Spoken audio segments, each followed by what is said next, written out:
Hello everyone. After testing Logitech's G27 wheel, swapping it with my Fanatec GT3 RS and Logitech G25 wheel and comparing them, I think I'm now finally ready to review this Logitech's most hardcore racing wheel. If you look at it from the front, we can see it has stainless steel spokes, an 11-inch wheel rim that is wrapped in real leather. This leather is hand stitched, but I'm not impressed by the look of these stitches. They're quite rough, as you can see. On the front there are 6 buttons. This is an improvement over Logitech's G25 wheel that only had 2 buttons. They aren't extremely good, but I think they are adequate, and 6 buttons is always better than 2, I guess.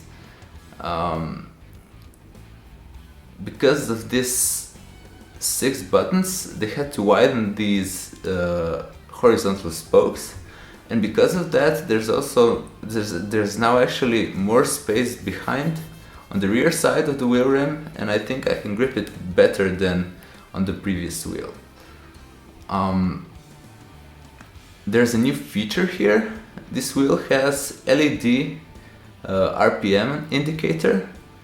This is a row of LED lights that gradually light up and actually tell you when it's the best time to shift a gear.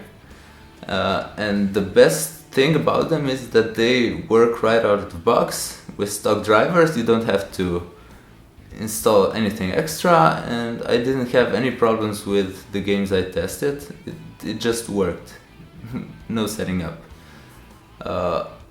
My problem with them is that they are quite small and not very bright, which makes it really hard to see them when you're looking at the screen.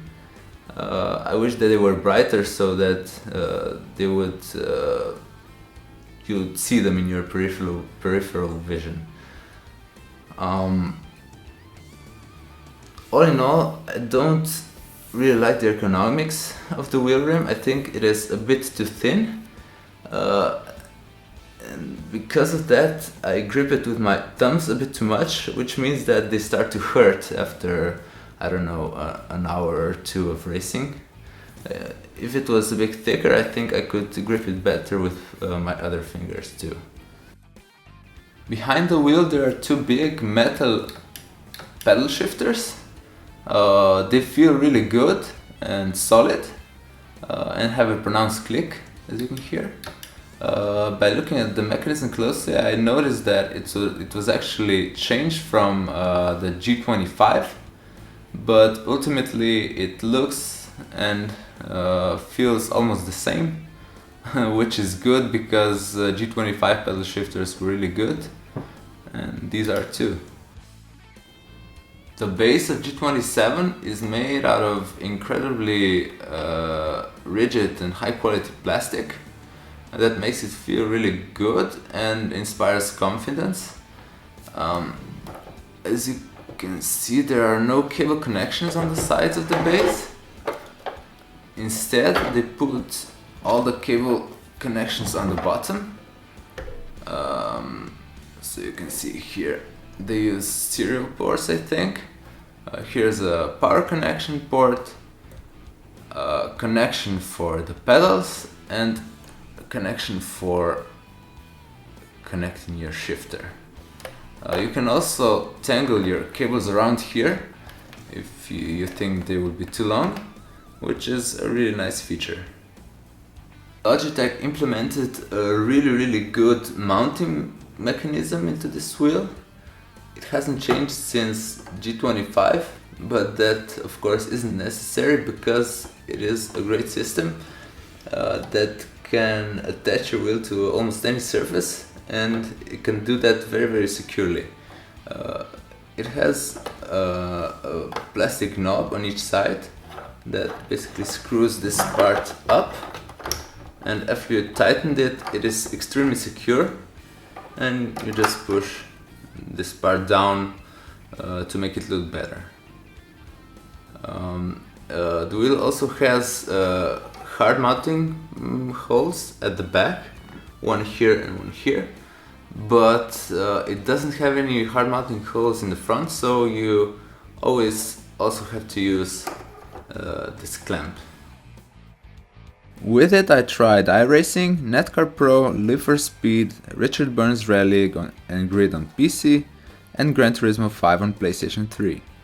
On the box it says this wheel is also compatible with PlayStation 2, but unfortunately I don't own it.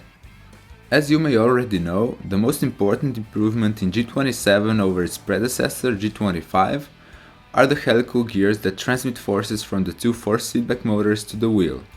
G25 had straight gears which made it quite loud, and also you could really feel the gears while rotating the wheel.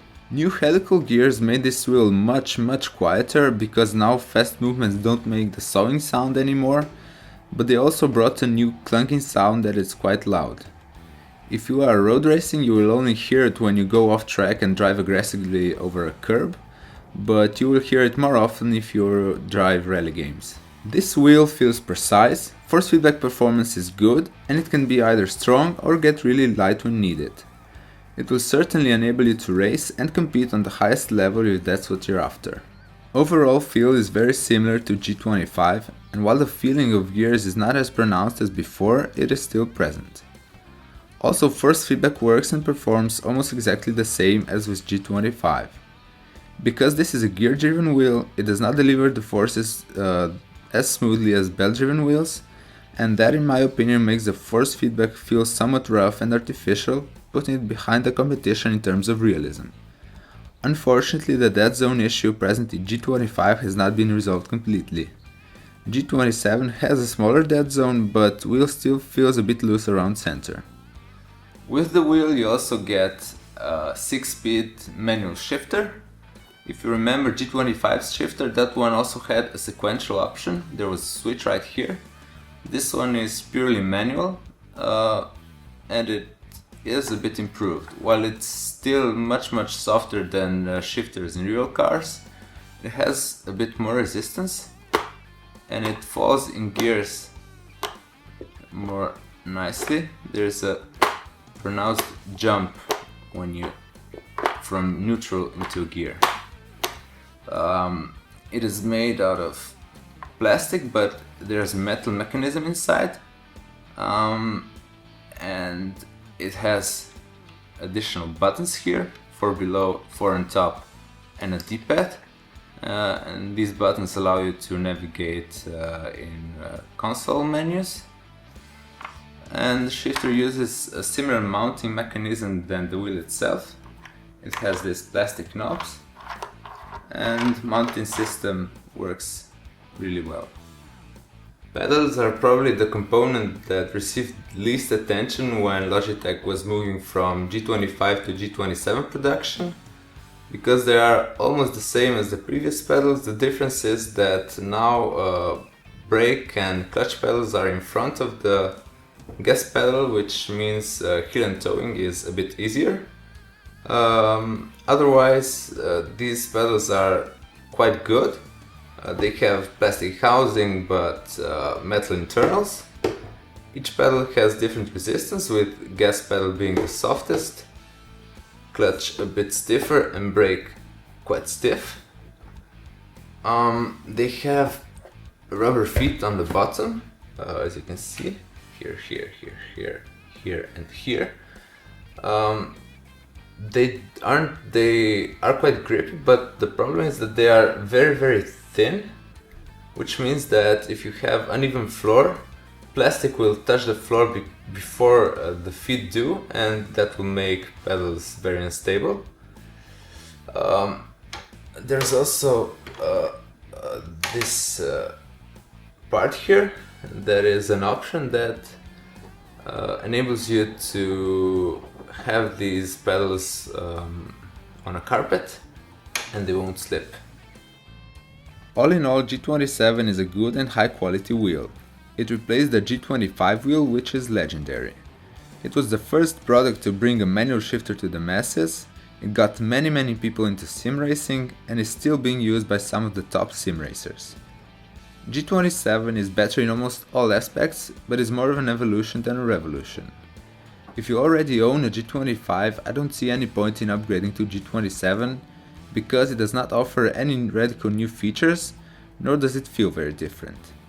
Thanks to the helical gears, it is quieter and feels a bit smoother, but in the end the difference is marginal. As you could tell from my review, I really like its sturdy base, the quick but strong clamping mechanism, and the steel pedal shifters, but I'm not a huge fan of wheel rim's ergonomics, and think that its force feedback is good, fast, but unfortunately does not feel as realistic and natural as that of belt-driven Fanatec wheels, and probably also the newest Thrustmaster T500 RS wheel, which is also belt-driven, but I haven't had a chance to try it out yet. The shifter has been improved and feels better, but I wish they also kept the sequential option for those that need it.